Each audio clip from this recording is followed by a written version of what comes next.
Muito bom dia, são 8 horas 3 minutos, hoje é quarta-feira, 16 de agosto, sejam muito bem-vindos a mais uma edição do TVMar News. Lembrando que você pode acompanhar também ao vivo pela internet o nosso programa no endereço muito fácil, www.gazetaweb.com, no nosso canal no YouTube, também através da nossa página no Facebook e, é claro, utilizando o aplicativo da TVMar. Então, se você ainda não baixou o aplicativo da TVMar, faça isso e acompanhe através do aplicativo da TVMar toda a programação do nosso canal que é feito com tanto carinho para você.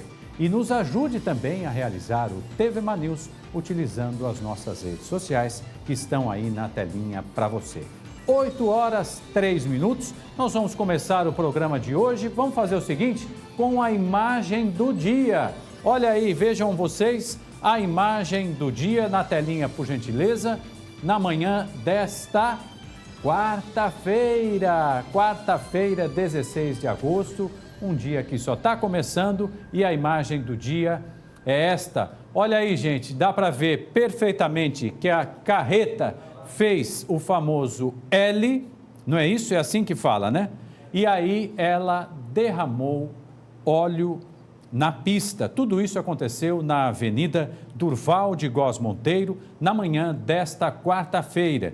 Quero agradecer muito as imagens que foram registradas pela Eliana Gonçalves, a nossa querida colega da TV Gazeta, fazendo um trabalho logo no início da manhã desta quarta-feira. Então, vale repetir, tudo isso aconteceu na Durval de Góes Monteiro. Uma das faixas, no sentido Tabuleiro Centro, precisou ser interditada. Tudo isso, é claro, para diminuir os riscos de acidente. O problema foi provocado por uma manobra do motorista que carregava o combustível. Ele teria desviado o caminhão de um carro de passeio que, segundo testemunhas, avançou o semáforo. Está aí o registro, felizmente nada de mais grave aconteceu e a boa notícia é que a pista já foi liberada, então se você precisa passar por aí agora, este é um bom momento, porque felizmente o problema já foi solucionado. Agora quero trazer também uma notícia no início desta quarta-feira. 3 homens morreram e 2 ficaram feridos em uma troca de tiros que aconteceu agora há pouco nas proximidades da feirinha do Tabuleiro, na parte alta da capital. Segundo a PM, os suspeitos integravam uma quadrilha. Nós temos aqui uma imagem que registra lá o local. Segundo a PM, os suspeitos integravam uma quadrilha envolvida em assaltos a residências e estabelecimentos comerciais. Ao longo deste programa e, é claro, também no portal gazetaweb.com, você tem outros detalhes desta informação.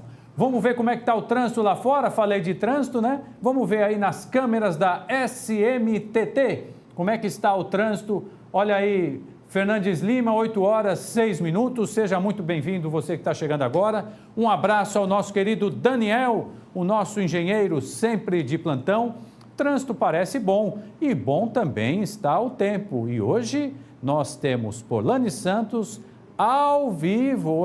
Hoje ela foi para a rua. Daqui a pouquinho ela vem trazendo outras informações. Vamos fazer o seguinte, uma breve pausa e eu volto já com outras notícias para vocês. Muito bom dia, excelente quarta-feira.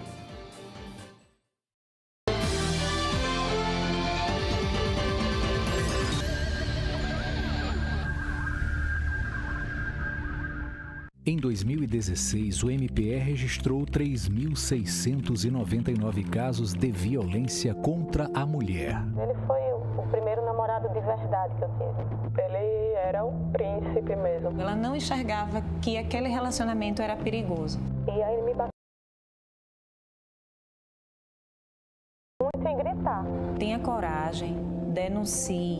Procure ajuda. Não espere acontecer mais uma vez. Ligue 180.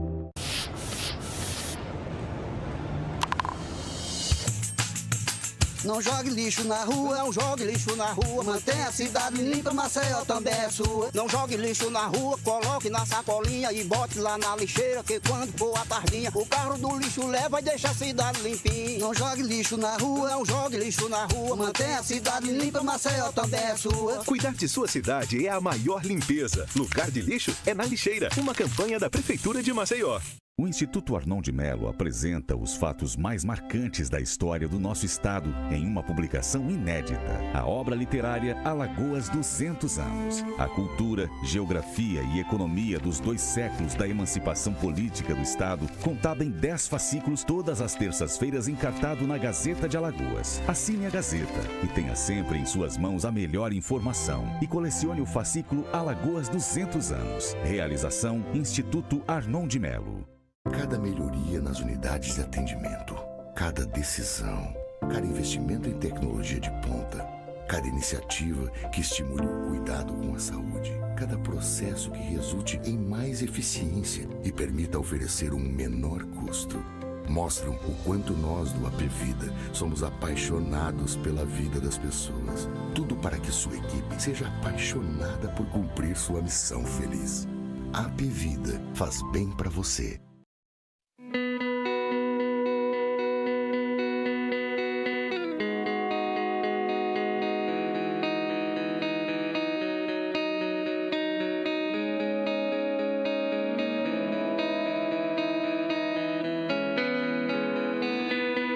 Let's dance in style, let's dance for a while. Heaven can wait, we're only watching the skies. Hoping for the best, but expecting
Você sabe o que ele faria se alguém o provocasse xingando, ofendendo, chamando para a briga? Nada. Minha vida vale mais do que qualquer briga ou discussão. No Brasil, centenas de pessoas são mortas por motivos fúteis. Conte até 10. A raiva passa, a vida fica. Paz. Essa é a atitude. Uma campanha do Conselho Nacional do Ministério Público e ENASP.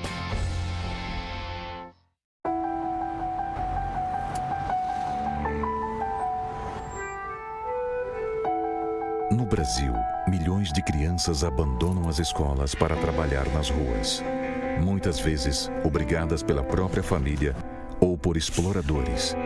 Algumas adoecem e até morrem. Trabalho infantil não é legal.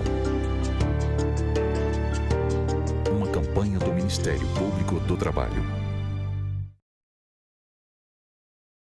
Você sabe o significado dos 5 R's da educação ambiental? Fique sabendo. 5 ações para um futuro melhor.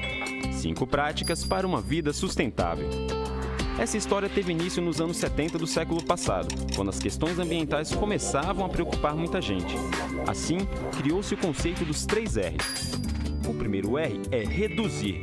Isso mesmo, reduzir o consumo, comprar só o necessário e escolher produtos com maior durabilidade.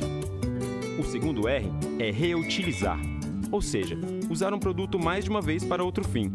Quer um exemplo? Quando acabar o doce de um pote de vidro, você pode usar a embalagem para guardar outra sobremesa.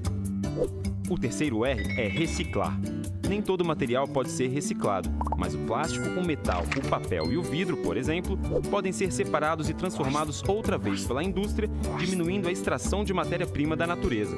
Mas o tempo foi passando e pesquisadores e ambientalistas viram a necessidade da colaboração de mais 2 R's. O quarto R é recusar. Sim, recusar produtos fabricados sem respeitar a natureza ou que prejudiquem o meio ambiente. E por fim, o quinto R, o R de repensar. Precisamos sempre refletir sobre os nossos hábitos de consumo e adotar práticas sustentáveis. Os 5 R's são ações e práticas para um mundo melhor. Fique sabendo!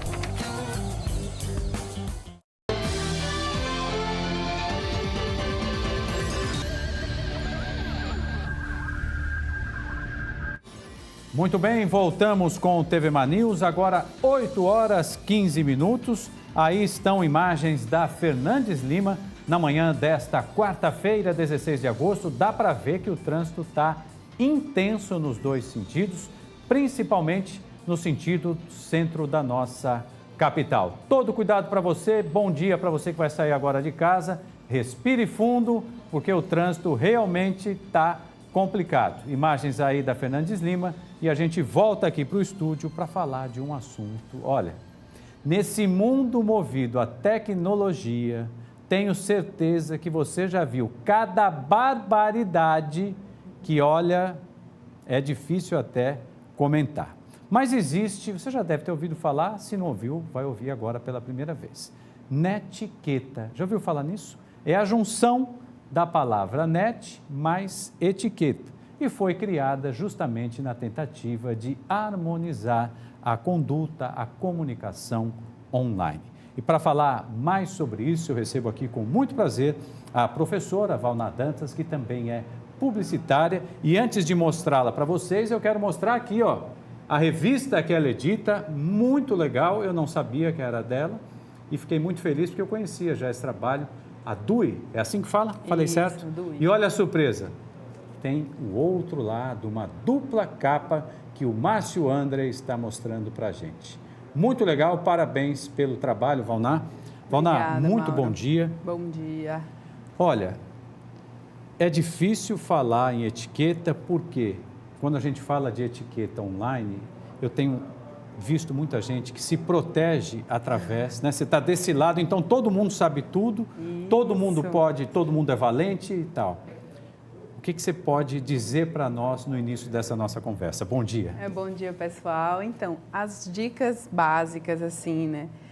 Porque não tem como voltar atrás, né? O nosso segundo cérebro é o cérebro portátil, está na mão o tempo inteiro, é o tablet e o celular, né? Mas a gente precisa cuidar, sobretudo, da nossa imagem, né? E seja no âmbito profissional ou pessoal, a gente está ali à disposição de saias justas, né? Então, seja uma foto que a gente envia no grupo errado, é um erro de português, é uma mensagem na hora errada, depois você até se arrepende. Então, as dicas básicas ali vão lá, quais são os cuidados iniciais que todo mundo, independente da profissão, da idade, tem que ter, né?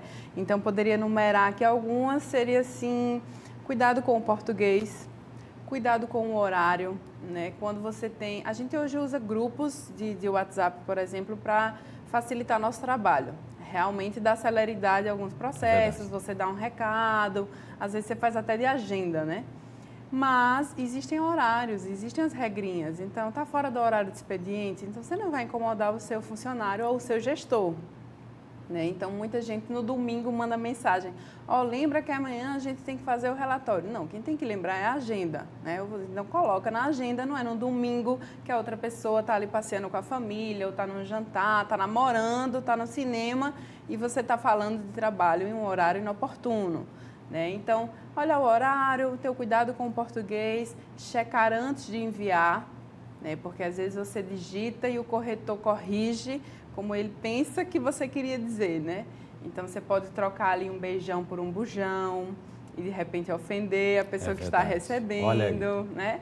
Então, tem algumas coisinhas assim, fora que hoje a justiça já considera fotos de internet, curtida na internet, como prova em determinados processos, né? Então, às vezes as pessoas dizem assim, eu estou de licença, eu estou passando mal, não vou ao trabalho, mas alguém te marcou na foto naquele churrasco, né? Então, ali você pode ser demitido por justa causa. Então, você curtiu algum comentário negativo sobre a empresa em que você trabalha. Isso também pode gerar uma demissão por justa causa. Então, é tudo muito lindo, muito fácil, prático, a gente se sente super à vontade, como você falou, tem aquele ar de proteção porque eu estou do outro lado da tela, mas estamos, todos nós, vulneráveis a alguns acidentes de percurso aí, é bom ficar atento, né? Valdomar, me tira uma dúvida. Nós que fazemos jornalismo, na nossa escrita, a gente quando coloca em maiúsculo, a gente fala caixa alta, né? Isso. Quando eu posso mandar uma mensagem em caixa alta ou não é legal? É super deselegante, porque qual a impressão que passa? Que você está gritando, né? É mesmo? Passa a impressão de que você está gritando. Então, a menos que você queira realmente frisar algum trecho, uma palavra, né, que existem outras formas, sublinhar, colocar em negrito, ressaltar de outras formas. Mas o Caps Lock, ele dá realmente essa sensação, poxa, a pessoa está brigando comigo, né? É uma ordem ou está realmente bem chateado. Então, também é deselegante ter esse cuidado, né, além do português, também para não falar em caixa alta e dar uma impressão de que está ordenando. Outra coisa, nós temos o famoso e querido Instagram, que eu acho muito legal, Sim. mas vejo também muita coisa que pode complicar, imagino eu, acredito que você vai fazer essa análise, até mesmo a conduta de uma pessoa que está em busca de um emprego, né? Sim. Tem que ter essa preocupação, né? Tem que ter. Hoje, os setores de RH, eles analisam, inclusive, sua postura, sua presença digital, né? Que é o que a gente chama. Qual a sua postura nas redes? Então, suponhamos que tem alguém submetendo currículo para uma vaga na área de educação. E essa pessoa, ela costuma postar coisas em situações muito pessoais, muito íntimas, ou determinados posicionamentos, ou é aquela pessoa do hashtag textão que gosta de falar muito, de se posicionar e criar uma polêmica, ou fotos que podem ter assim, um duplo sentido, ou mostrar uma imagem que é contra a filosofia da empresa, o posicionamento da empresa. Então, essa pessoa ela não vai ser selecionada porque ela não combina, né, com o que a marca prega, com a missão, visão daquela empresa. Então, além do currículo, hoje o pessoal do DGC, do Gente Carreira, analisa também, né, o seu posicionamento digital. Então, é preciso ter esse cuidado. Eu acho que, na dúvida, é melhor não postar, né? Eu sempre falo assim, a primeira pergunta que você tem que se fazer quando está na internet é qual o meu objetivo com essa rede social.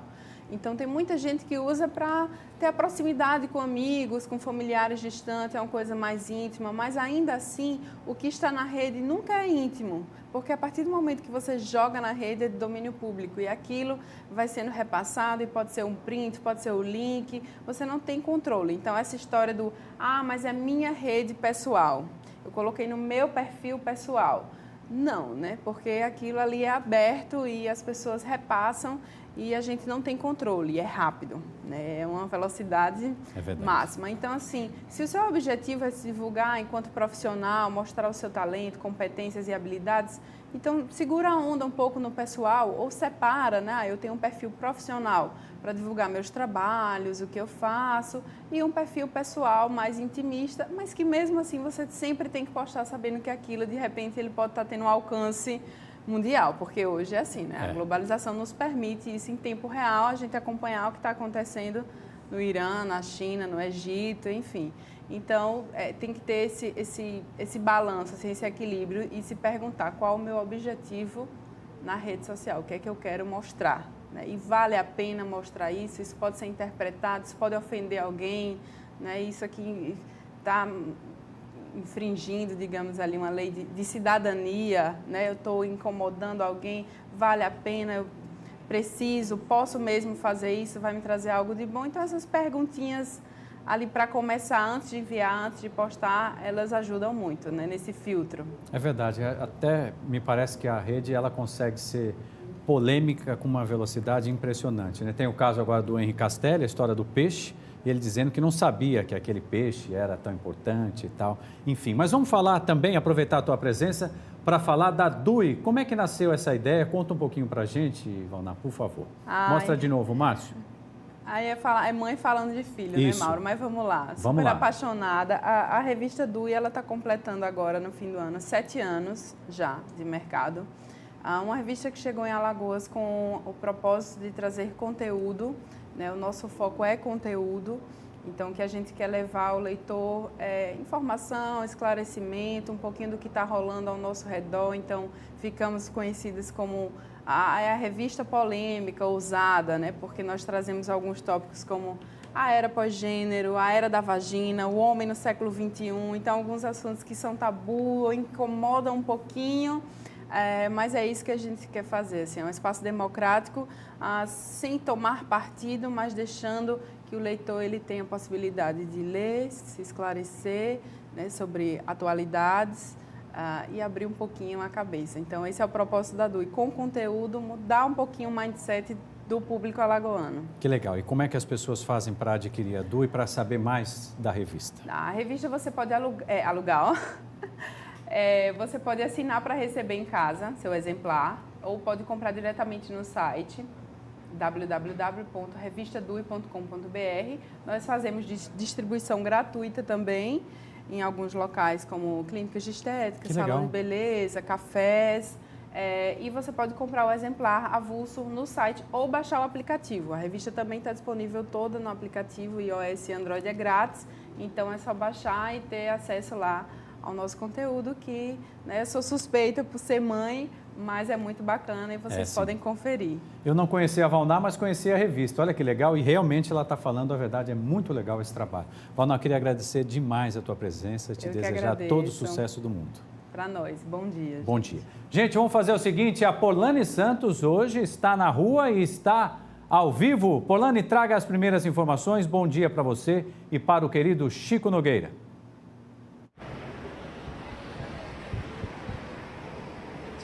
Olá, muito bom dia, Mauro. Bom dia também aos telespectadores da TV Mal. Olha, você aí de casa gosta de dar aula, tem o ensino médio, pelo menos o ensino médio com magistério, você chegou então a oportunidade de ganhar aquela graninha extra ou de repente até ganhar aquela grana que realmente estava faltando. É que abriu na realidade o edital agora na última segunda-feira para ser alfabetizador, coordenador ou intérprete de Libras do programa Brasil Alfabetizado aqui em Maceió. E a gente vai conversar com Rubens Lima, ele é que tem mais informações para a gente. Rubens, esse projeto já existe desde 2008, vem dando certo, como é que está funcionando? Olha, esse projeto visa fazer alfabetização e mobilização social, então a gente tem uma resposta positiva da sociedade quando adere ao programa, principalmente a Secretaria Municipal da Educação. Justamente um projeto que ele dá, o Brasil Alfabetizado, ele dá aulas para jovens, adultos e idosos. Não tem idade limite? Isso, não tem idade limite. A idade limite só é inicial, que é a partir dos 15 anos e a pessoa está na condição de analfabeto.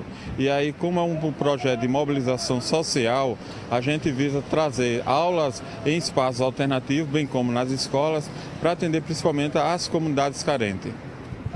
E quem tem interesse em ser alfabetizador, coordenador ou mesmo intérprete de Libras desse programa, o que é que deve fazer? Ele vem nos procurar aqui na secretaria a partir de amanhã, que vai ser quinta e sexta-feira as inscrições, trazendo seus documentos pessoais de preferência, CPF, RG, comprovante de residência e de escolaridade, principalmente trazendo algumas referências de atuação já na área de ensino. Só para a gente situar quem está em casa e tem interesse, onde é que fica a CEMED, qual é o horário de funcionamento que vocês estarão atendendo esses interessados? A gente estará funcionando, atendendo eles a partir das 9 até as 12 horas no horário matutino e no vespertino de 14 às 17 horas. A secretaria, essa unidade, fica no Farol, na Avenida Fernandes Lima, bem próximo à Casa da Indústria. Você vai procurar a Coordenação da Educação de Jovens e Adultos. E são quantas vagas que estão disponibilizadas? Para alfabetizador são 56, para coordenador 11 e 1 para intérprete de Libras. Sabe dizer, já tem uma média do horário em que a pessoa vai trabalhar? O horário é um combinado entre o alfabetizador e os alunos, porque é ele que é um mobilizador, que a gente chama mobilizador social, e quando ele organiza a turma, ele vê com essa turma qual é o melhor horário, de preferência ou matutino, vespertino, pode ser também no noturno. São quantas horas por semana de trabalho? De trabalho para o alfabetizador são 10 horas, que ele pode distribuir durante a semana, e para o coordenador são de 20 horas. Então, só para a gente reforçar, até sexta-feira é isso? Isso, até quinta e sexta-feira, no horário matutino e vespertino, e aqui na CEMED. Pois é, olha, Mauro, então é uma ótima oportunidade, né, para quem está em casa, gosta de dar aula, estava esperando então essa oportunidade. A remuneração varia entre R$ 400 e R$ 800 para quem interessar. A gente volta então aos estúdios com a imagem aqui de Chico Nogueira, diretamente da Fernandes Lima. Olha só, o trânsito aqui está intenso, como sempre aqui geralmente na Fernandes Lima é registrado, porém está fluindo muito bem, Mauro. Polani, você está demais, trazendo informações muito importantes. Você viu que eu estava olhando para lá, porque o Alexandre Lino, nosso produtor, ele faz um trabalho muito legal e ele estava trazendo a atualização daquele caso que a gente mostrou logo no início do programa, deste confronto que houve lá no tabuleiro. Subiu para 4 o número de mortos e ainda há uma outra pessoa na chamada linha vermelha do HGE. Ao longo aqui do nosso telejornal e, é claro, também no portal Gazeta Web, a gente vai trazer todas as informações. Mas agora eu quero chamar a sua atenção para uma reportagem muito legal que foi produzida pelo Núcleo de Conteúdo recém-criado na organização Arnon de Mello. E o Arnaldo Ferreira, que é o comandante aí deste núcleo, entrevistou o Gilberto e a gente vai acompanhar agora uma entrevista muito legal, que é um trabalho de valorização dos profissionais da fotografia. Afinal de contas, agosto é o mês mundial da fotografia. Veja. Em homenagem ao Dia Mundial da Fotografia, 19 de agosto, e ao Dia Nacional do Repórter Fotográfico, 2 de setembro, a organização Arnon de Mello conta a história do fotojornalismo em Alagoas. E nada melhor para contar essa história que um dos profissionais mais antigos da profissão, Gilberto Farias, com mais de 5 décadas trabalhando com diversos tipos de máquinas fotográficas e registrando a história do dia a dia. Gilberto, você começou a trabalhar quando? Em 65, aqui no Jornal Gazeta. 1965. Você tinha quantos anos de idade? Você tinha quantos anos de idade? Ainda lembra? Tinha 15 anos. 15 anos. E como é que você veio parar no fotojornalismo? Meu pai trabalhava na Gazeta, aí ele saiu... Como era o nome do seu pai? Pedro Farias. Como era a máquina fotográfica daquele tempo, de 1965? Naquele tempo era a máquina 35, né? 6x6. Era um filme por vez? Era um filme com 12 poses ou 8 poses. Aí você colocava, ainda tinha que fazer o filme sobrar, né? Ah, era. Bater 2 chapas, 3 chapas no máximo. Nada de digitalização, a linguagem de hoje? Não existia?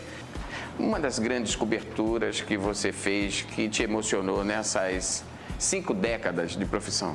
Foi a enchente de São José da Laje, em dia 14 de 3 de 69, e a chegada da rainha do Príncipe Felipe E da Essa Rainha Elizabeth? É a Rainha Elizabeth. Hoje você tem uma máquina fotográfica como essa que filma, frita ovo não, né? Não, isso aqui. Mas filma, não é isso? Filma e faz tudo, né? Filme fotográfico. Qual é a diferença de ontem para hoje? Que hoje você faz o serviço, sai dentro de um segundo. Você já está publicando a foto no jornal, na internet, né? A tecnologia avançou muito, né? Aí não tem mais aquele de você perder tempo com nada. Nem dúvida de que... Será que essa foto ficou boa, né? Você vê na hora que a foto ficou boa, ficou com o olho fechado, não ficou, o cabeça troncha, não ficou, sabe? É outra coisa. Não dava para imaginar que ia chegar nesse ponto, né? Não dava para pensar. Mas a tecnologia avançou bastante, né? Gilberto, se tivesse que começar hoje tudo de novo... Começar tudo de novo, porque é a profissão que eu gosto, que eu amo, se sem ela não posso viver. Quer dizer que fotografia só quando parar de respirar? Só quando parar de respirar. Aí você deixa de trabalhar? É, porque Deus me leva, né? Aí tem que parar, né? Arrependido de alguma coisa? Não, graças a Deus não. Gilberto Farias, muito obrigado. E muito obrigado também como leitor de jornal, pelo seu trabalho por 5 décadas registrando a história. Eu que agradeço. Este foi mais um vídeo da série do Núcleo de Produção de Conteúdo. Muito obrigado, então, Arnaldo Ferreira, e um beijo no coração do Gilberto, que realiza há tantos anos um trabalho tão importante e tão representativo. Parabéns, Gilberto, muito legal. Gente, e legal também é o que eu vou trazer agora, o assunto que nós vamos tratar agora. O balanço do primeiro semestre revelou alta na oferta de vagas e as áreas que estão em ascensão nesse período. Estamos falando dos programas de estágio, que apresentam sinais de melhora. E para falar mais sobre isso, eu recebo aqui com muito prazer a Fabiana Fernandes, ela que é supervisora do CIEE aqui em Alagoas. Fabiana, eu queria começar essa entrevista. Primeiro, acho que é importante a gente fazer esse esclarecimento para os nossos telespectadores, e aí eu vou incluir os candidatos e os empresários da importância do estágio, né? Eu acho bacana a gente falar isso. Bom dia mais uma vez. Bom dia. O CIEE, há 53 anos, tem essa grandiosa missão de inserir no mercado de trabalho estudantes através do programa de estágio. Então, é uma porta imprescindível para que esse aluno tenha, enquanto estudante, a oportunidade de aliar a teoria da escola com a prática do mercado de trabalho. Então, é uma extensão, né? Ele tem na escola toda a parte teórica e vai ser formado para que realmente aquilo que as empresas, elas esperam, né? Formando futuros profissionais. Então, o programa de estágio, ele tem uma legislação específica, que é a Lei 11.788 de 2008, e essa lei, ela regula todos os processos daquele processo, né, do programa de estágio. Então, ela diz que estudantes, a partir de 16 anos, regularmente matriculados e com frequência em instituições de ensino públicas ou privadas, eles podem entrar no mercado através desse programa. Não há vínculo empregatício, mas é imprescindível que tanto empresa, quanto escola, como estudante entendam que é uma oportunidade dele estender esse conhecimento, né? Diminuir a distância entre saber e fazer.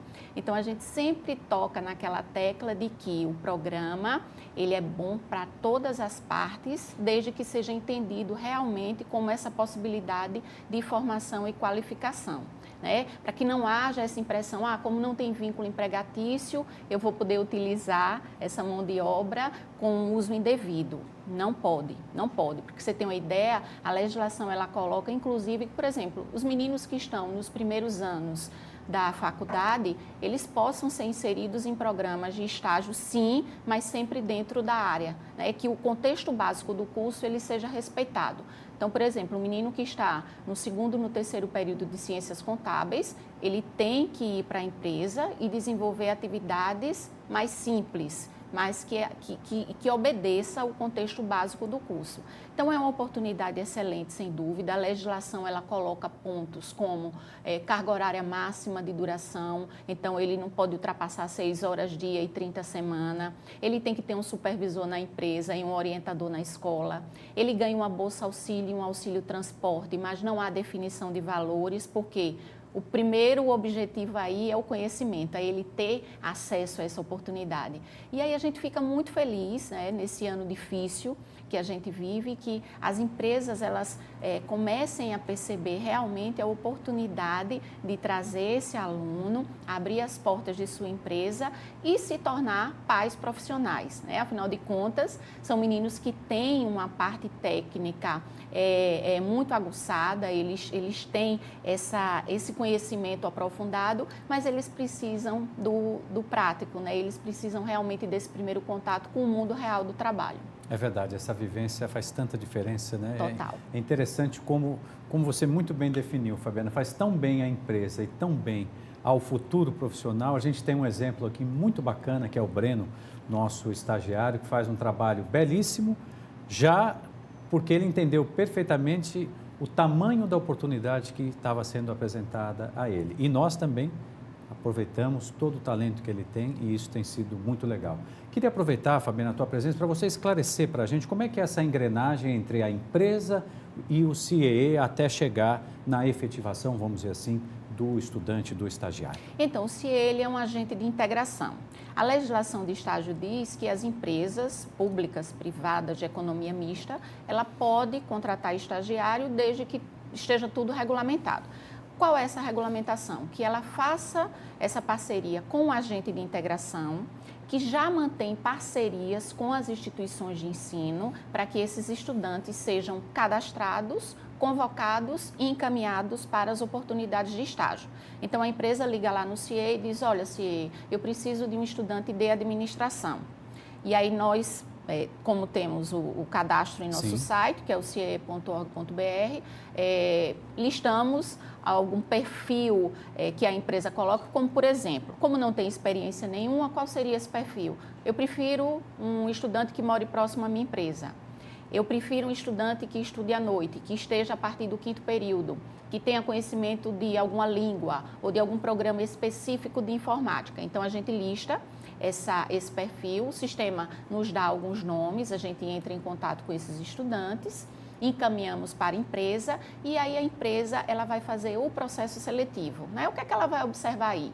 Muito a parte comportamental. Aquelas pessoas que realmente têm o interesse do aprendizado diário e contínuo.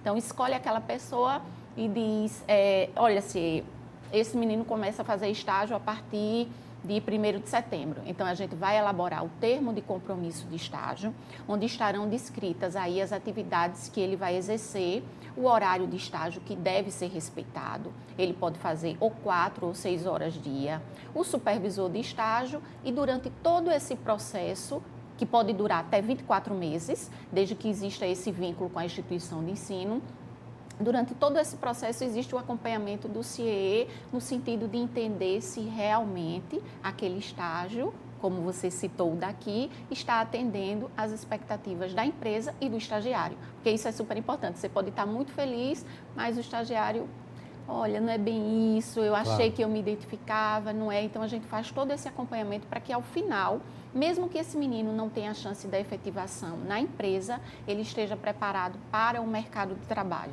Então, esse é o objetivo. O CIEE, ele tem essa noção de que ele precisa estar presente para que realmente todos entendam que o processo é fantástico.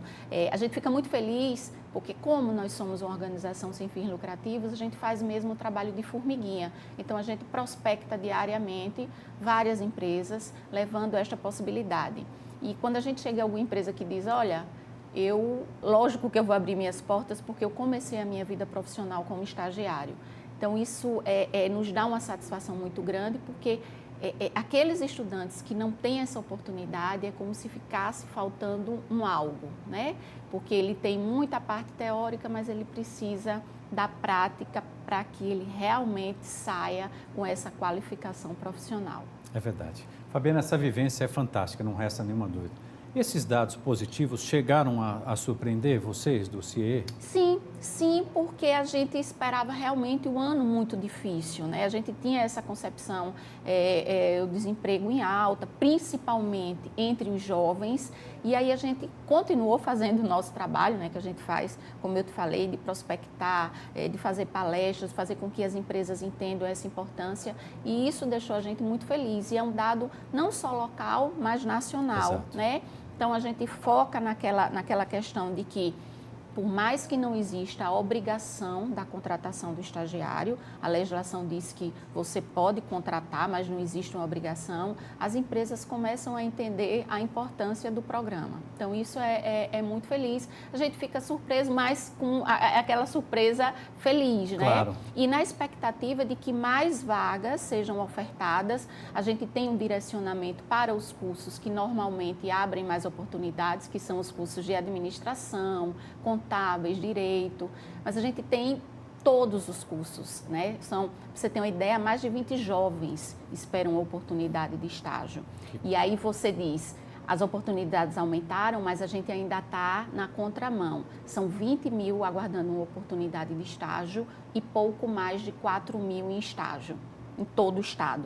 Então, ainda há uma distância grande para a gente percorrer e a gente conta sempre com o envolvimento das empresas, né? Nesse sentido, qualquer empresa pode contratar um estagiário.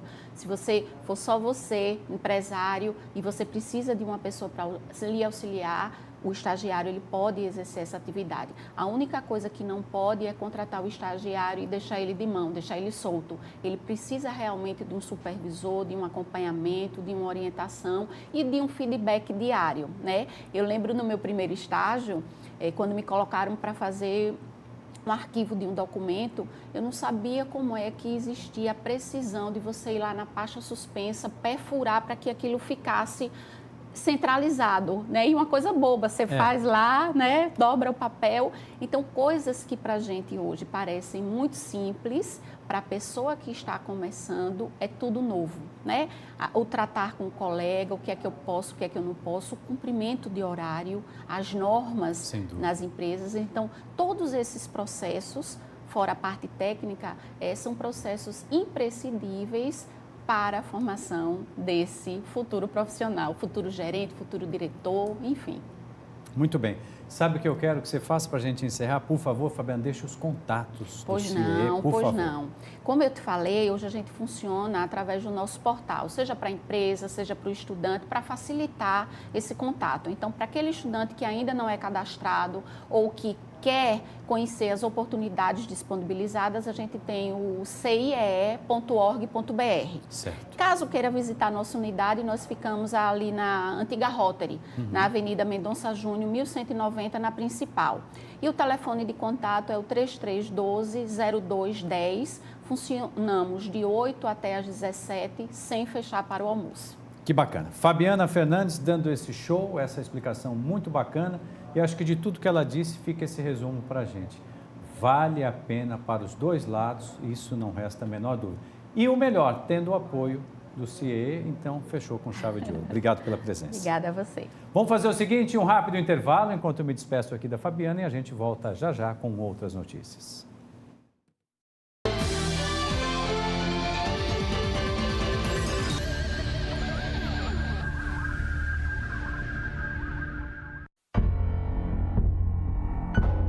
Você sabe o que ele faria se alguém o provocasse xingando, ofendendo, chamando para a briga? Nada. Minha vida vale mais do que qualquer briga ou discussão. No Brasil, centenas de pessoas são mortas por motivos fúteis. Conte até 10. A raiva passa, a vida fica. Paz. Essa é a atitude. Uma campanha do Conselho Nacional do Ministério Público e ENASP. Em 2016, o MPE registrou 3.699 casos de violência contra a mulher. Ele foi o primeiro namorado de verdade que eu tive. Ele era um príncipe mesmo. Ela não enxergava que aquele relacionamento era perigoso. E aí ele me bateu muito nesse dia. Na hora eu pensei muito em gritar. Tenha coragem, denuncie. Procure ajuda. Não espere acontecer mais uma vez. Ligue 180.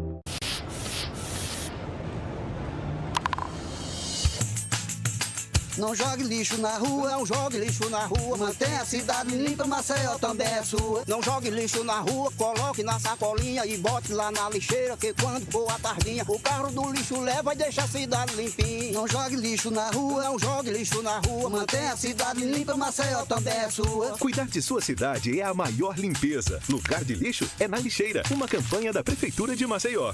O Instituto Arnon de Melo apresenta os fatos mais marcantes da história do nosso estado em uma publicação inédita. A obra literária Alagoas 200 anos. A cultura, geografia e economia dos 2 séculos da emancipação política do estado, contada em 10 fascículos todas as terças-feiras, encartado na Gazeta de Alagoas. Assine a Gazeta e tenha sempre em suas mãos a melhor informação. E colecione o fascículo Alagoas 200 anos. Realização Instituto Arnon de Melo.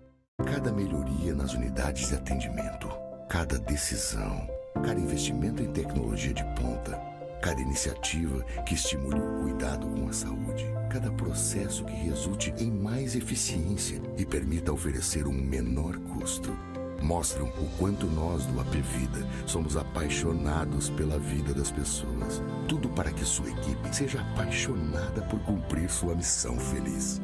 A Apvida faz bem para você. Você sabe o que é agroecologia? Fique sabendo! O prefixo agro tem origem do latim e significa terra cultivável. A palavra ecologia já tem origem grega e vem de oikos, que significa casa, e logos, que significa estudo. Ou seja, estudo da casa, do lugar onde se vive. De uma forma mais ampla, é o estudo dos seres vivos e o meio ambiente.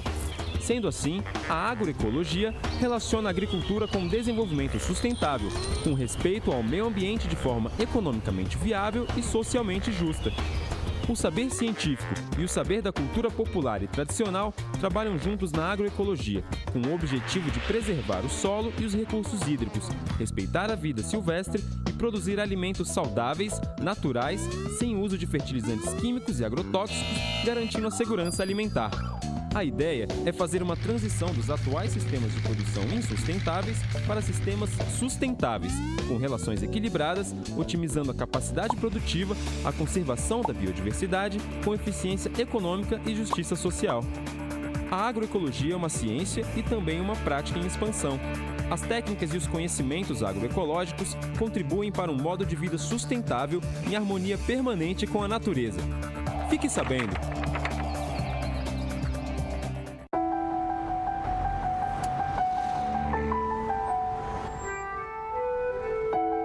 No Brasil, milhões de crianças abandonam as escolas para trabalhar nas ruas. Muitas vezes, obrigadas pela própria família ou por exploradores. Algumas adoecem e até morrem. Trabalho infantil não é legal. Uma campanha do Ministério Público do Trabalho.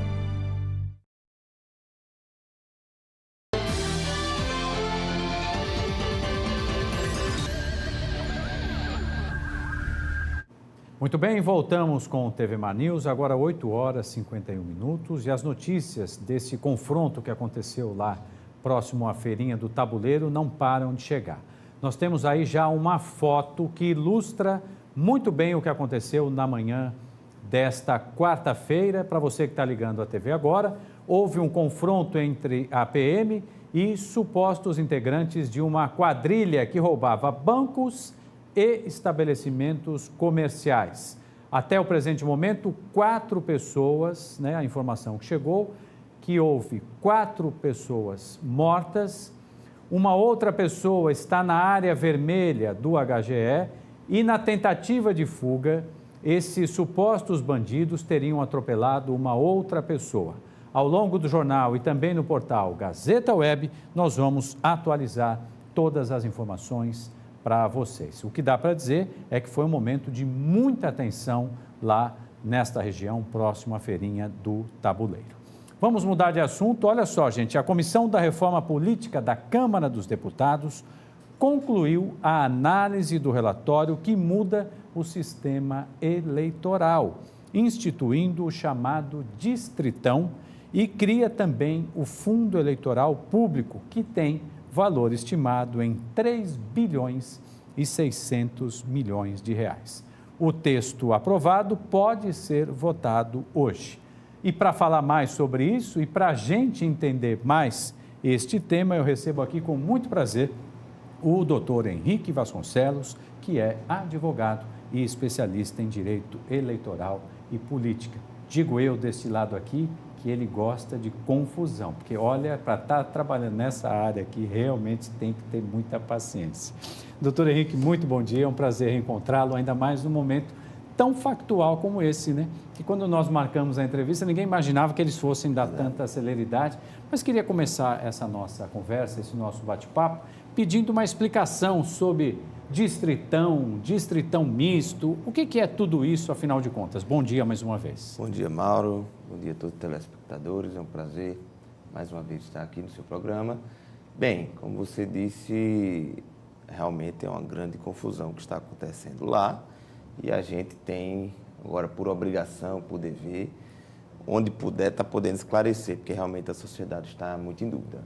Primeiro, respondendo a sua pergunta, o distritão, que é o sistema que está, vamos dizer assim, aprovado na comissão de reforma especial, mas não aprovado na Câmara ainda, é bom que se diga, porque a gente até o presente momento não sabe se realmente será aprovado. O distritão torna a eleição de deputados, a eleição, vamos dizer assim, dos legislativos, excetuando o Senado, que já se era em eleição majoritária, acabando com aquele sistema proporcional e com os famosos possíveis efeitos tiririca, onde um tem voto de mais, o outro tem voto de menos e sai puxando. Então, a ideia do distritão, aqui sem qualquer julgamento de valor, é nivelar todo mundo e colocar, olha, quem tem mais voto, que chegue ao mandato parlamentar, né? Então, a ideia do distritão, você divide cada estado, é o distrito. O distrital misto, que é o que se pretende para as eleições de 2022, deixe claro que hoje o Congresso Nacional tem basicamente um consenso de que o melhor sistema seria o distrital misto, mas eles veem dificuldades da aplicação do distrital misto para as eleições de 2018, obviamente que pensando muito nos seus respectivos mandatos, claro, né?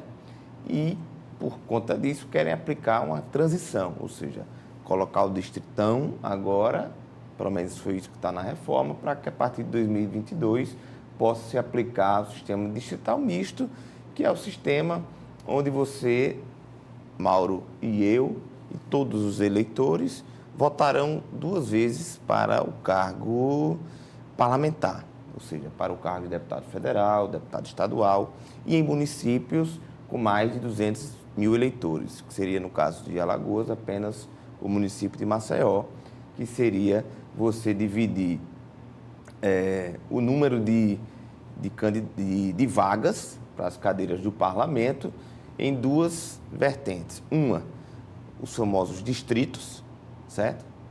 Como eu dou muito exemplo, vamos supor que Alagoas tivesse 10 deputados federais, para ficar um número redondo. Claro.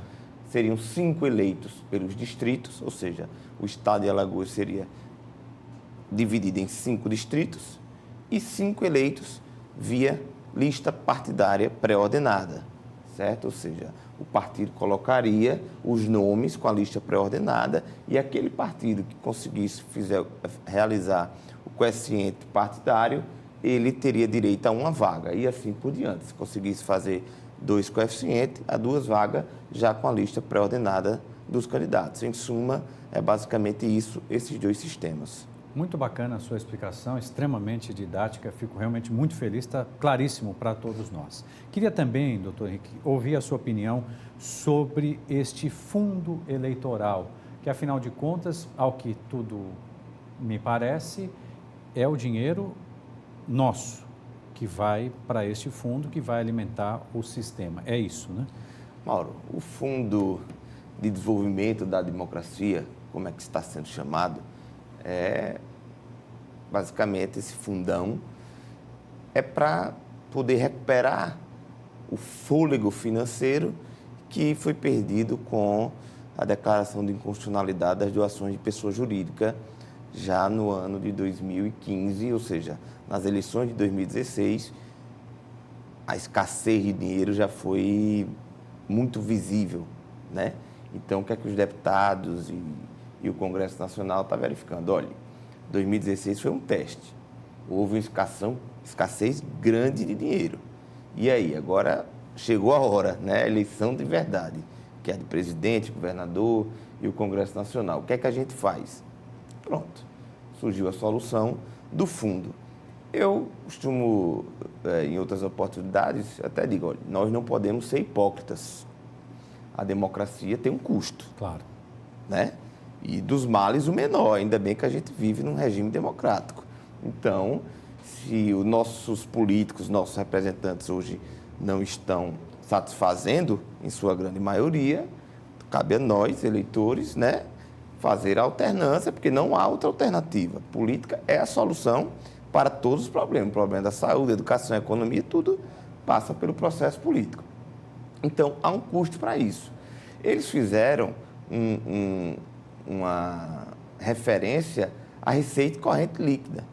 Ou seja, a primeira proposta era de 0,25% e agora chegou-se, através de um destaque, ao percentual de 0,5% da receita corrente líquida, que hoje estaria aí em 3,6 bilhões. Há um estudo de que nas eleições de 2014, que foi a eleição mais cara da história do país, só de recursos via Caixa 1, ou seja, oficiais, o custo da eleição foi de 6 bi.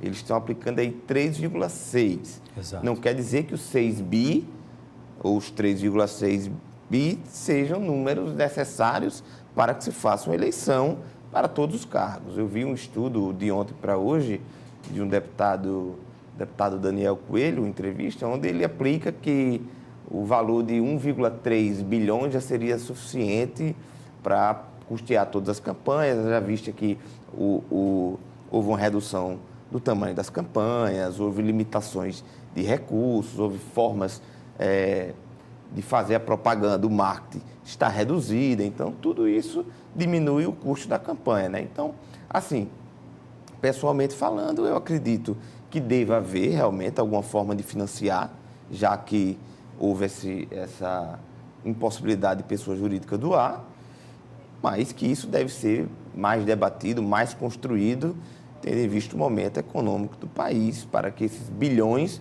não sejam retirados de orçamentos outros prioritários, como saúde, educação, segurança, e que se encontre ali dentro do orçamento da União uma substituição que possa aplicar esse recurso que for definido. Doutor Henrique, esse texto que foi aprovado ontem, mas é importante, como o doutor Henrique já frisou, ainda vai para votação no plenário da Câmara. Então, tem que deixar isso muito claro, né? Ele contempla também a questão da doação da pessoa física. Me parece que o jornal O Globo traz hoje, eu não tive tempo de ver em detalhes, mas acho que cita alguma coisa em relação à doação de pessoa física, né? Existem outros tópicos, né? Esse texto eu consegui pegar o relatório dele para você ver ontem à noite. Ele foi aprovado, vai hoje, e o relatório dele oficial só foi disponibilizado ontem à noite, ou seja, é difícil até de você acompanhar o ritmo, né? Então, é um relatório de mais de 54 páginas, então, assim, há essa previsão para a doação física, que, na verdade, essa alteração já tinha sido feita na mini-reforma de 2015. Agora, ele está colocando outras nuances, como, por exemplo, a questão da doação de pessoa física, limitada a 10% do seu faturamento bruto do ano anterior ou a 10 salários mínimos. Mas é o seguinte, é o que for menor. Se a minha doação, se o meu percentual de 10% for maior do que 10 salários mínimos, o que eu posso são 10 salários mínimos, certo? Está limitando, inclusive, a doação do próprio candidato. Por quê? É o efeito, vamos dizer assim, o efeito João Dória, da eleição de 2016. O que é que foi verificado? João Dória, efeito Calil, lá em Belo Horizonte, que os candidatos com mais poder econômico, certo? Eles, como os outros, ficaram limitados a recursos de fundo partidário, que foi totalmente escasso, realmente, nas eleições de 2016, e a recursos de pessoas físicas, que é uma coisa totalmente acultural no Brasil. você já fez a doação, eu nunca fiz a doação, provavelmente você não. Não é costume do brasileiro fazer doação como nos Estados Unidos, por exemplo. Então, aquele que tem recursos próprios e a legislação permitia que ele doasse até o teto da sua campanha, saía totalmente da vantagem. Então, houve também nessa comissão uma aprovação de que a doação do próprio candidato também está limitada à doação de qualquer pessoa física. Um pouco exagerado, já que você é candidato, você poderia também disponibilizar de alguma coisa a mais, limitar-se um teto. Mas isso ainda vai ser debatido agora no plenário da Câmara Federal, mas isso também está em pauta. Só para a gente encerrar, doutor Henrique, como é que fica a questão, na sua análise, não sei nem se já dá para enxergar isso no horizonte, a questão dos partidos nanicos, hein, com a aprovação, talvez, dessa reforma? Veja só, Mauro, os partidos nanicos, isso, independente da reforma que passar, a tendência é que os partidos nanicos, eles venham a, vamos dizer assim, eles não vão deixar de existir, porque eles têm registro do TSE, quer queira, quer não, esses fundos partidários e o fundão, ele tem os 5% ali que é distribuído entre todos, então ali eles conseguem pelo menos se custear, mas vão deixar de ser partidos atraentes. Principalmente, Mauro, e aí eu quero deixar o telespectador bem antenado em relação a isso, que há um grande risco desse próprio distritão não passar e há uma comissão, ou seja, há uma outra comissão que é presidida, se não me engano, pela deputada Xerede de Oliveira, que é a comissão que analisa a PEC que já foi aprovada pelo Senado do fim das coligações e da cláusula de barreira. Ou seja, o Congresso, enquanto o plenário está se discutindo o distritão, há uma outra comissão que se discute se aplica-se o fim das coligações e a cláusula de barreira. Um elimina o outro. Não tem necessidade de fim da coligação se o distritão for passado. Só que se o distritão não passar, o Congresso Nacional e a Câmara dos Deputados, junto com o Senado, já tem em mãos a segunda alternativa, que é estancar o fim das coligações, que realmente é um absurdo, é uma aberração da legislação brasileira, e a cláusula de barreira, que se isso passar, Mauro, aí o Brasil vai passar de certamente 27, 28 partidos que tem representante na Câmara Federal para o máximo de 10 a 12 partidos, o que dá uma oxigenada bastante positiva na política nacional. Muito bem lembrado. Muito obrigado pela análise do doutor Henrique Vasconcelos, que é advogado especialista em direito eleitoral e político. Muito obrigado pela presença, doutor. Obrigado, Mauro. Obrigado a todos os telespectadores pela oportunidade, mais uma vez, de estar presente aqui e me coloco à disposição sempre que instado a manifestar. Muito obrigado, doutor. Vamos fazer o seguinte, a Polane Santos volta agora ao vivo de outro ponto da nossa capital. É com você, Polane. A bunda não está rasgada não, né? A calça não está rasgada não. Olá, Mauro, bom dia. Olha só, sabe de onde é que eu estou falando? Diretamente aqui da Casa Jorge Lima, que fica na Praça Sinibu, que está sendo restaurada aqui ao fundo. Você já pode ver que a casa já está sendo restaurada, porque ela sofreu um pouquinho também, acho que como toda residência, sofreu um pouquinho também durante esse período chuvoso. E o que é que acontece? A casa está aqui, linda, maravilhosa, de uma arquitetura neocolonial de 1920, precisa ser restaurada e veio uma ideia maravilhosa, na realidade uma iniciativa de um grupo aqui de pessoas, inclusive aqui incluindo o Luiz Jardim, que tem esse projeto, né, está encabeçando esse projeto e vai nos passar mais informações sobre essa restauração aqui da Casa de Jorge Lima. Muito bom dia, Luiz. Fala pra gente o que é esse projeto, o que é que vocês estão pensando? Bom dia a todos. Nós fomos procurados pela academia, nós fomos provocados e nós conseguimos a parceria de um grande fornecedor de tinta nacional, a Souvenir, e desencadeamos essa ideia.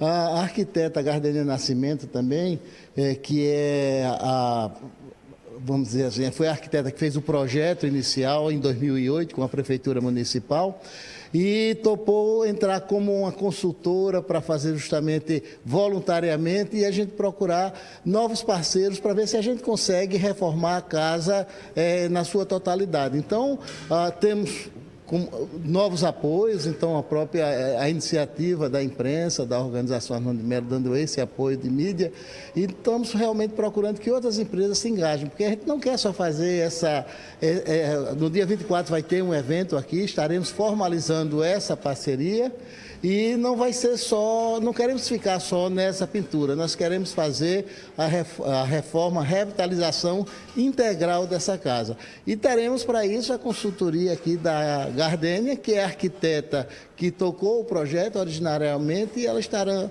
fazendo toda essa auditoria. E agradecemos desde já a Souvenir, que topou essa ideia.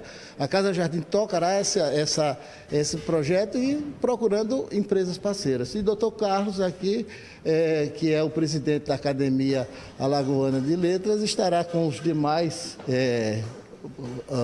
vamos dizer assim, com toda a equipe da academia, procurando esses parceiros para a gente tocar esse projeto.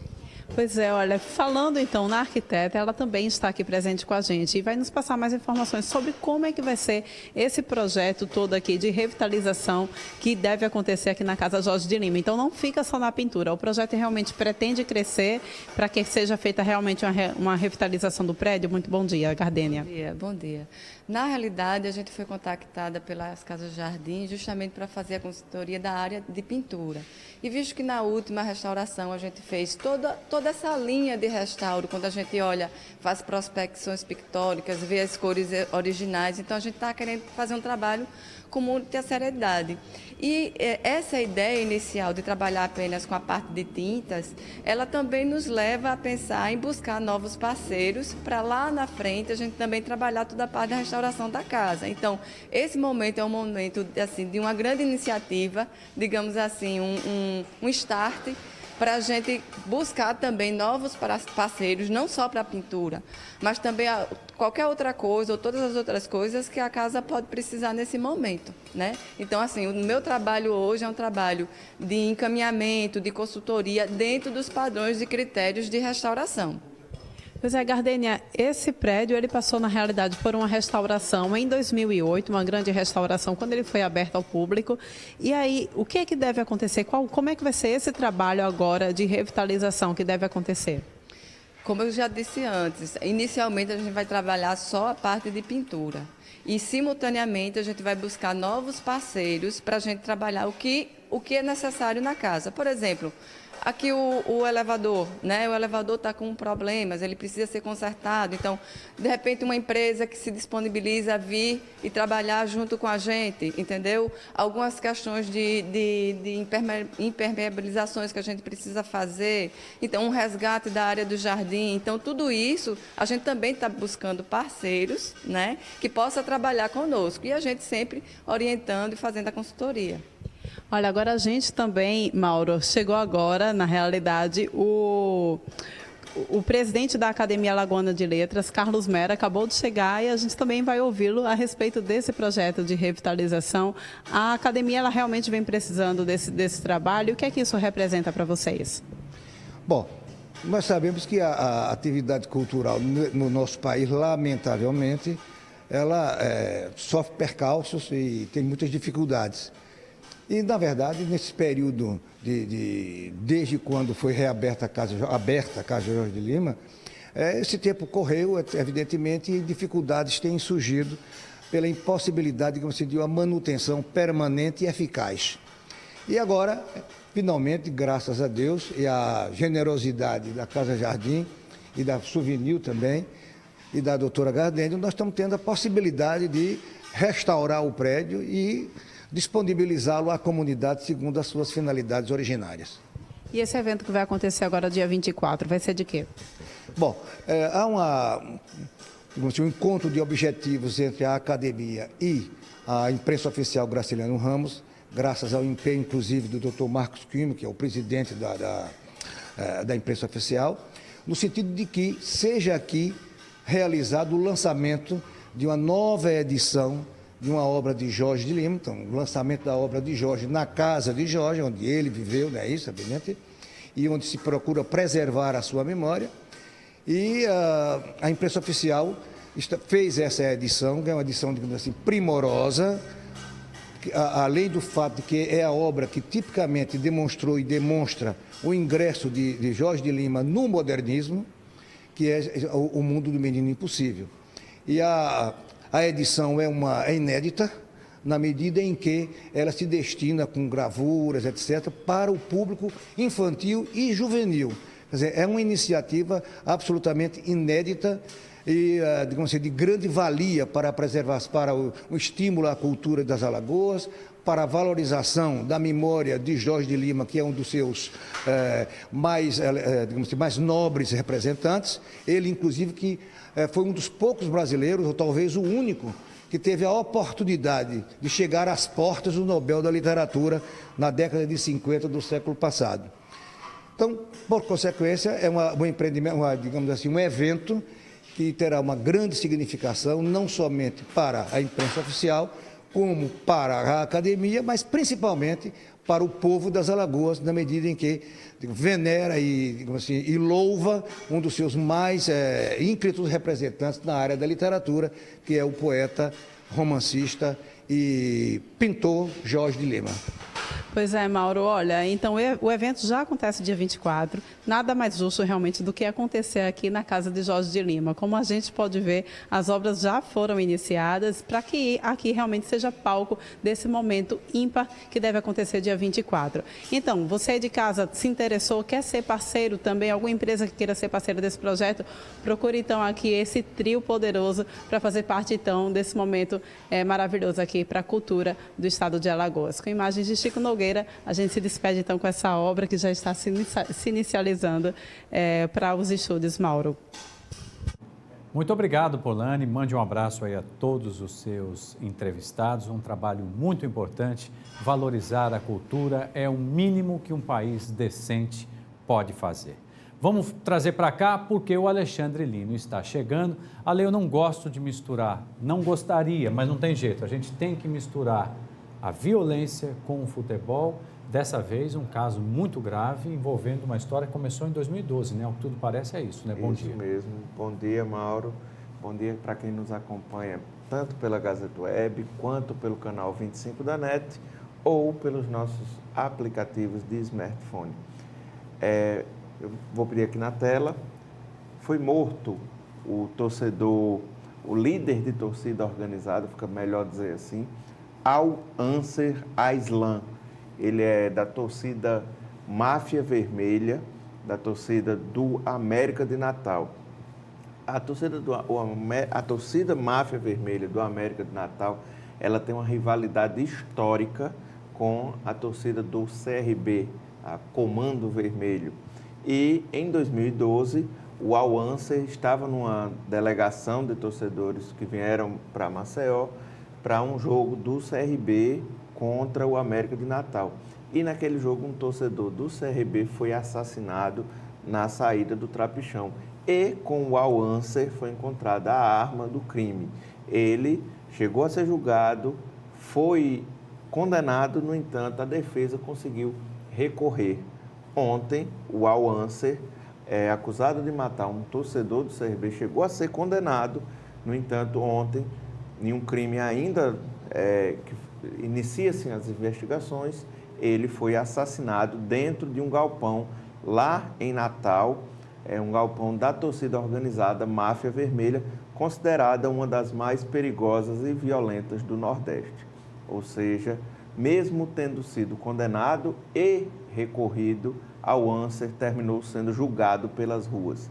A questão de torcida organizada é uma questão que envolve o país inteiro, não parece ter solução nem a médio nem a longo prazo, porque a violência está presente, hoje não tanto dentro dos estádios de futebol, mas ao redor deles e nas periferias. Basta a gente ver que o que acontece aqui quando envolve Comando Vermelho e Mancha Azul, as duas principais torcidas organizadas de CRB e de CSA. O Al-Ansar deve provavelmente, não posso estar aqui fazendo julgamentos, mas, ao que tudo indica, ele também tinha outras rixas nesse mundo das torcidas organizadas lá em Natal. Terminou sendo assassinado dentro de um galpão da torcida Máfia Vermelha. O crime vai ser investigado e mais para frente a gente vai acompanhando. Mais uma vez eu digo, infelizmente, futebol não é isso. Futebol é o que a gente tenta trazer aqui todos os dias na TV Mar. Futebol é alegria, diversão, entretenimento, a boa e velha zoeira de você poder tirar uma onda, se divertir, tanto com a derrota do seu rival, quanto com a vitória do seu time. Isso sim é futebol. E não violência gratuita, violência desmedida, que muitas vezes tira vidas. O jovem Al-Aislan, ele tinha 24 anos. 24 anos. E já estava chegou a ser preso, ficou muito tempo preso no sistema prisional aqui em Alagoas. E infelizmente a gente traz essa notícia. Ele tirou a vida de um torcedor alagoano que era apaixonado pelo CRB e, ao que tudo indica, e terminou morrendo também lá em Natal. Mas vamos falar de notícia boa, Mauro, que eu acho que... Vamos lá, vamos falar de coisa boa. Coisa boa é o que nos move para estar aqui, para estar trazendo boa informação, informação que traz alegria. E ontem, mesmo com um gramado impraticável... É surreal, mas é real. O Camp Nou da Paraíba, do Piauí. O Camp Nou do Piauí, lá do Parnaíba. O CSA conseguiu ontem um grande resultado, um resultado muito esperado pela torcida azulina, mesmo o CSA tendo entrado em campo com o time reserva, um mistão, na verdade, e o Lobão, não o Lobão vereador, não o Lobão cantor, não o Lobão artista, mas sim o Lobão zagueiro do CSA, fez a alegria da torcida azulina ontem aos 40 minutos do primeiro tempo, em um jogo onde o Azulão jogou muito bem, mandou bem mesmo, o jogo inteiro. Teve domínio, teve comando do jogo e trouxe para casa essa vitória que garante a necessidade de apenas um empate, de jogar por um empate na próxima terça-feira, às 9 horas, aqui no Trapichão. Isso pela Copa do Nordeste, isso é a pré-Copa do Nordeste. Tentando ali manter aquele estilo pré-Champions, pré-Libertadores, a Copa do Nordeste esse ano tentou inovar como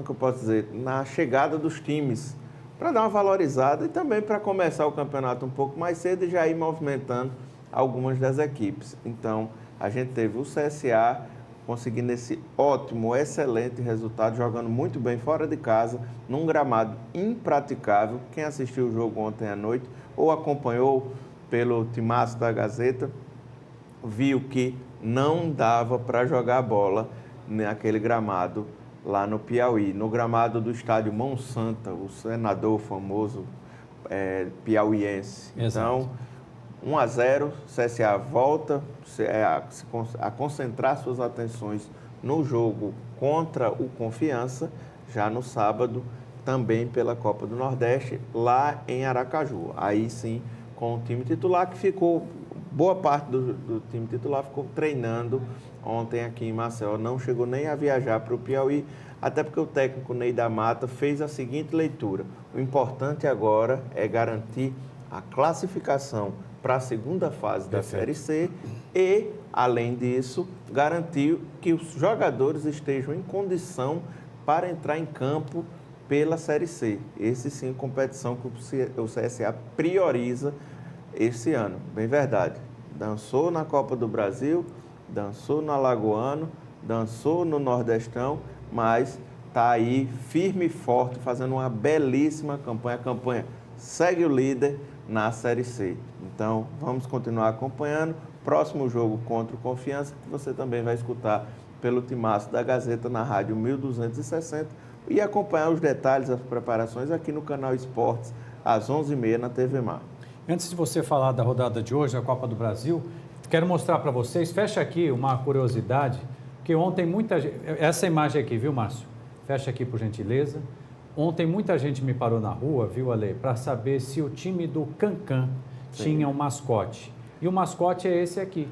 Fecha mais a imagem, por favor. Então, está respondida a pergunta. O Cancan Futebol Clube do Márcio André, aqui de Maceió. Mostra aqui, fecha mais. Não vai?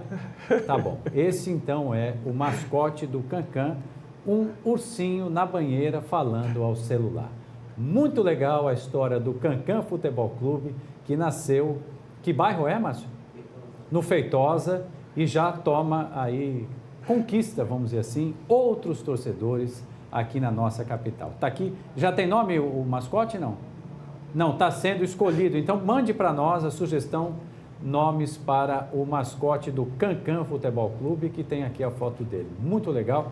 Bacana a história do Cancan, né? Sim, sim, Mauro. Futebol é isso, futebol é zoeira, futebol é diversão. Exatamente. Futebol é alegria, entretenimento. Exatamente. E tirar onda, né? É um time fashion, como diz tá aí, o próprio ursinho do Márcio. O Márcio, nosso operador de câmeras aqui, um cara super gente boa. É bem nesse clima mesmo de futebol. E hoje à noite, a noite promete. Algumas das principais torcidas do país vão estar ligadinhas na TV para acompanhar os 2 jogos da noite de hoje, Botafogo e Flamengo e Grêmio e Cruzeiro. Põe na tela aqui, vamos ver aí, Botafogo e Flamengo e Grêmio e Cruzeiro, mostrando sim a semifinal da Copa do Brasil. Os 2 clubes entram hoje em campo às 9h45, o Botafogo recebe o Flamengo no Engenhão, e o Grêmio recebe o Cruzeiro na Arena do Grêmio. Ano passado, isso aqui é o Cruzeiro, que é a revanche, né, do ano passado. Sim. E Botafogo e Flamengo, uma tradicional rivalidade entre os clubes cariocas, clubes de grande torcida. Bem verdade, a torcida do Flamengo é muito maior do que a torcida do Botafogo, que é uma torcida mística, eu diria assim, uma torcida apaixonada, que acredita muito na sorte e vem fazendo, ao lado do Grêmio e do Corinthians, as 3 melhores campanhas do futebol brasileiro esse ano. Grêmio encara o Cruzeiro, os 2 maiores campeões da Copa do Brasil, o Grêmio tem 5 títulos, o Cruzeiro tem 4, e no jogo de cima, Flamengo e Botafogo. Detalhe, Flamengo já é campeão da Copa do Brasil e o Botafogo, entre os 4, busca o título tão sonhado. Um título que escorregou das mãos no jogo contra o Juventude. Então, lá, final dos anos 90 e início dos anos 2000. Então, o botafoguense apaixonado está acompanhando e vai torcer muito hoje para conseguir conquistar já esse início de mata-mata, conquistar essa vitória contra o rival Flamengo. Então, a noite hoje, Mauro, promete muito legal. Futebol. Muito bom futebol para quem ficar em casa assistindo, ou para quem for para um barzinho, ou até tem os torcedores mais apaixonados e com a graninha mais no bolso que já embarcaram, foram tanto para Porto Alegre quanto para o Rio de Janeiro acompanhado. Nós temos torcedores alagoanos que já fizeram essa escolha e já estão a caminho dos 2 estádios. Que legal. Só para a gente fechar o programa, seu palpite para Botafogo e Flamengo? Eu vou de Fogão. Até alegria com o nosso amigo Daniel. Fogão hoje 2-0 no Flamengo. Caramba. Jogando bem, viu? Jogando bem. Até que o Flamengo vai estar com um técnico novo, ainda hablando, não comunicando bem, né? Então, vamos... Vai de Botafogo. Grêmio e Cruzeiro, aqui eu vou perguntar, porque eu tenho que perguntar. Eu vou torcer pelo empate, mas eu vou ser sincero, o Grêmio também deve fazer 1-0 hoje e tentar, no estilo gremista de jogar, aquela boa e velha retranca. Eu vou torcer pelo Cruzeiro, claro, como sempre, claro. Mas o Grêmio hoje faz 1-0, eu tenho que ser sincero também. Então, Botafogo ganha, Grêmio ganha. Vamos lá? Vamos lá, aí... eu vou ficar tucaninho. Acho que aqui vai dar empate. E hoje, numa surpresa, no nosso querido Porto Alegre, o Cruzeiro vai fazer 2-1 no Grêmio. Amanhã a gente confere. 2-1 para o Cruzeiro, 1-1 aqui. Márcio, rapidinho. 1-1, Márcio também vai comigo na primeira e depois o Grêmio ganha. Aqui 1-1 nos 2. Então 1-1 nos 2, tá certo. Márcio tá votando, tá ali no empate, tá em cima do muro, tá em cima Democracia. do muro. Ale, pra gente encerrar rapidinho, porque a gente já estourou o horário, mas a gente ainda tem a Polânia ao vivo com a previsão do tempo. Chama ela naquela câmera ali pra gente encerrar o programa. Vamos lá, você fica aí com a previsão do tempo com a nossa querida Porlane Santos, hoje de um lugar diferente do nosso estúdio.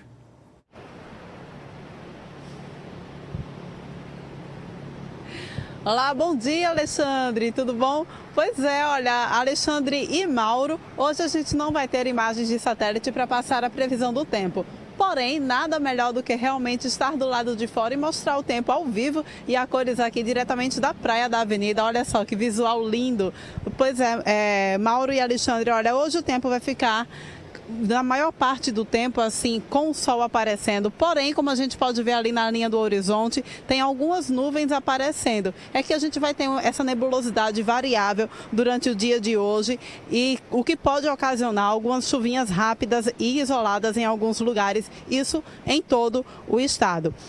A boa informação é que as temperaturas hoje devem realmente subir um pouco mais. Eu não sei se você percebeu, mas ontem a temperatura castigou um pouquinho, a gente sentiu um pouquinho de frio. Eu que estive ontem durante todo o dia lá em Arapiraca, olha, chegou a fazer 16 graus lá na região do Agreste e lá em Arapiraca também. O tempo deve permanecer com essa nebulosidade, essa variação de nebulosidade e algumas chuvas passageiras e rápidas até sexta-feira. Isso ainda é respaldo daquela frente fria que ocasionou na região sul e sudeste por conta daquele ciclone extratropical que foi formado naquela região. Mas sexta-feira a gente deve já ter, então, um tempo um pouco mais firme. É com vocês aí no estúdio. Tá certo, muito legal, né? Sim. Porlane, um beijo para você. Alexandre, um beijo também para você, para o seu coração, para a sua família. Para você que nos acompanha até agora, muito obrigado. E hoje o encerramento só pode ser dele, Alexandre Lino, que todo dia nos ajuda a construir o TV Manaus. Valeu. Valeu, obrigado, Mauro. Obrigado a você que nos acompanha. E continue ligado na programação da TV Mar. Daqui a pouco tem Bem Assim e daqui a pouco tem o canal Esportes. E até lá, sobe a letrinha.